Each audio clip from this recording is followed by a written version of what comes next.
হ্যাঁ, hello guys, আজকে আমি আইছি এই কলকাতা। কলকাতা মোমোস খাতি। গাইস আমি না আসতাম না কলকাতায়, না দুটো মাল ফাটাইছি। মাল মানে বলতো সেটিং সেটিং। তা আগে মোমোজ নিয়ে নেই, সেরপরে আমি করছি কি জিনিস। গাইস ভিউ দাও, ভিউ বড় দারুণ ভিউ গাইস।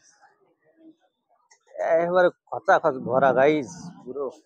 সিলেক ভিড় কম গাইস, খালি মাইয়েরা দাও সারে জায়গায় যে মানে মাইকে জ্বালাই সব, মানে সব কাঁচা ফাঁচা সব ফেলা দেবে গাইস।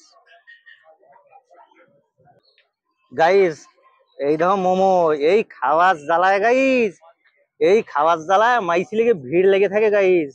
গাইস খাতাম না জানো, আমার না কলকাতায় দুটো মাল রয়েছে সেটিং সেটিং, বুঝো। একটা সেটিং এর নাম পল্লবী, সে আবার আমার সুইট হার্ট একদম জানেমন ছিল। আর একটা হচ্ছে টুকি, তার নাম হচ্ছে সুতাপা। কি পল্লবী খাবা নাকি? এই যে দেখো, তুমি যদি রাগ হয়ে তাহলে এই টুকি তুমি খাইয়ে নাও, সুতাপা টুকি।